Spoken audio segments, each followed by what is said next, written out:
Olá, olá. E agora eu vou falar sobre PNL e que eu tô precisando, cara. Eu já tô pra falar sobre esse assunto já faz alguns dias já. Isso começou quando eu tava viajando para São Paulo e fazer o curso de Master de PNL e eu decidi pegar algum livro para ler, né? Tava com meu Kindle. Abri o Kindle e, pensei, cara, tô indo pro curso de PNL. Por que não ler o Estrutura da Magia, né? E eu tinha na minha biblioteca, né, do Kindle, daí eu procurei lá e comecei a ler. E não foi a primeira vez, tá, que eu comecei. Agora essa vez foi diferente. Eu percebi que eu estava começando a entender o que estava sendo falado ali. E eu fiquei umas 2 horas lendo por aí e refletindo sobre. E foi muito interessante. O livro ele começa falando sobre como que nós interagimos com a realidade. Então, coloca ali faz aqui um embate, coloca assim, sobre o que é real, a realidade em si, e o que nós experienciamos da realidade, como nós experienciamos a realidade, né? E aí ele propõe, né, o mapa. A gente utiliza um mapa e não o território em si, ou seja, a realidade em si. A gente experiencia o mapa. E o que significaria isso? Imagina o mapa mundi, certo? E a gente vê aquele mapa mundi ali, né, retangular, todos os continentes, a gente consegue ver os países ali. Aquilo ali não é o mundo em si, ele é uma representação. Primeiro que o mundo ele não é flat, ele não é 2D, ele é 3D. E segundo que tem muito mais detalhe no mundo do que aquilo que a gente observa naquele mapa. Como por exemplo, a gente pode pegar a temperatura. Naquele mapa a gente não sabe a questão da temperatura, como está ela. Aí a gente pega um outro mapa, um mapa onde mostra a temperatura de acordo com cada região. E a gente consegue ver um outro aspecto da realidade, que é esse lado da temperatura. No Brasil é mais quente que na Rússia, beleza? E a gente consegue observar por aquele mapa. Ele nos ajuda a entender um pouco mais da realidade, mas ele não é a realidade também. Ele só está mostrando mais um aspecto para a gente, restringindo vários outros. Então esse é o ponto de mapa. Ele mostra um aspecto da realidade enquanto restringe outros aspectos. E dessa forma também nós seres humanos. No livro, A Estrutura da Magia 1, ele mostra que nós fazemos isso, ele propõe, né, 3 formas que o ser humano faz isso. A primeira é a forma neurológica. Nós experienciamos esse mundo através dos 5 sentidos, certo? Então, temos a visão, temos a audição, temos tato, temos cheiro e temos gosto. Agora, cada um desses sentidos tem as suas limitações, suas restrições.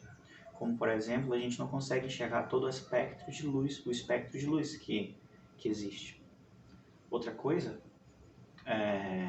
a gente também não consegue ouvir todos os sons. Por exemplo, tem um apitinho que a gente utiliza para chamar cachorro, que a gente não escuta nada. Agora o cachorro escuta, porque está dentro do espectro dele de sons que ele consegue ouvir e não está no nosso. Por exemplo, o tato. Você tocar a pessoa em uma região e aí fazer o mesmo toque numa outra região, a pessoa sente de formas diferentes. Então a gente tem essas restrições neurológicas, né, que fazem parte da nossa própria neurologia, como nós propriamente funcionamos. A segunda forma, segundo ele, é a social, né? E ali no livro, né, que eu percebi de principal na parte social, por exemplo, convenções sociais, o que a gente já entende que é o certo, o que é errado, como as coisas devem ser, né, como a realidade tem que ser, e isso restringe outras formas de enxergá-la. Agora, o principal nesse ponto social é a linguagem. E ali ele coloca um ponto muito interessante.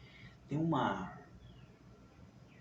tribo, né, uma sociedade ali, na qual ele fala que, por exemplo, eles têm 3 palavras para definir cores. 3 palavras apenas. Então imagina, em português a gente tem várias, né? Mas nessa língua eles têm 3. Então, por exemplo, o vermelho e o laranja, eles são representados pela mesma palavra. Agora imagina a situação em que você tem um livro que é vermelho e um livro que é laranja. Se você for descrever para uma pessoa, você vai falar, olha, eu tenho um livro vermelho e um livro laranja. Agora, uma pessoa dessa sociedade aí, né, que é uma mesma palavra para os dois, o que ele falaria? Olha, eu tenho 2 livros tal, da cor tal. Ele não diferenciaria, porque ele só tem uma palavra para falar sobre aquelas 2 cores, né? Então, essa é uma mostra de como a gente limita a realidade que a gente experiencia de acordo com a nossa língua, a linguagem que a gente tem. Como, por exemplo, pessoas que vivem em áreas com neve, elas conseguem identificar vários tipos de neve. Eu não consigo, porque eu não preciso, nem preciso dessas palavras. Então, não tenho essas palavras para diferenciar tipo de neve. Se um dia eu for falar da minha experiência com neve, eu vou falar, olha, eu estava no local tal e eu vi neve. E era neve, sabe? Neve branquinha. Neve branquinha. Enquanto outros países que têm mais experiência, né, as pessoas que têm experiência com neve, eles iam detalhar, essa neve é do tipo tal. Iam ser mais fidedignos àquela realidade que eles viveram.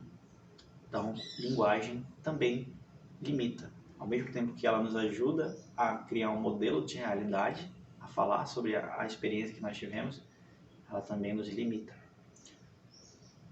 O terceiro aspecto é o aspecto individual, ou seja, a nossa própria história. Como tudo que nós experienciamos, tudo isso serve de material para a gente propriamente dar significado para as coisas que a gente está vivendo. Então, é aquilo, né? Um evento, por si só, não significa muita coisa, né? Tem como que você reage, como é que você responde àquele evento. E isso vai gerar todo o significado que você dá para ele. Então, pegamos de coisas até bem mais louquitas. Eu li um livro, uma vez, no qual era um monge, né? Um monge budista, na qual ele estava falando sobre uma história de um outro monge que foi capturado pelos chineses e posto num campo de concentração, né? Pelos chineses. E ele passou por muita coisa ali dentro. Agora, a forma como ele conta sobre é interessante demais. Para ele toma aquilo como um aprendizado para o crescimento dele. Foi uma forma muito boa para ele crescer, porque ele passou por coisas que eram difíceis e ao mesmo tempo ele estava trabalhando com paixão pelos próprios chineses, por ele saber que aquilo era uma coisa ruim e eles poderiam sofrer com aquilo, né? Karma ruim. Então ele enxergava toda aquela situação dele, uma das formas que ele enxergava era essa, ter compaixão por aquele próximo. O outro permitiu ele o crescimento. Então aquela situação difícil permitiu ele praticar o Dharma e crescer ainda mais. Então, talvez uma outra pessoa colocada na mesma situação que ele reagisse de forma totalmente diferente e ia contar uma coisa totalmente diferente, ou seja, o mapa ia ser diferente. E isso porque a pessoa ia ser diferente, o indivíduo com as suas próprias histórias, experiências, ia experienciar aquilo de forma diferente. Então, vamos lá, lembrar? Neurologia, sentidos, parte social, principalmente linguagem, e terceiro, o indivíduo, a sua própria história, né? A forma como ele lida no mundo. Então, essas foram as 3 restrições, as 3 formas de limitação da realidade que ele mostrou no livro e achei muito incrível. Realmente, uma vez que você percebe essas 3 formas de limitação, você também percebe que sim, a gente não está, quando a gente está falando, quando a gente está vivendo, a gente não está vivendo totalmente o território.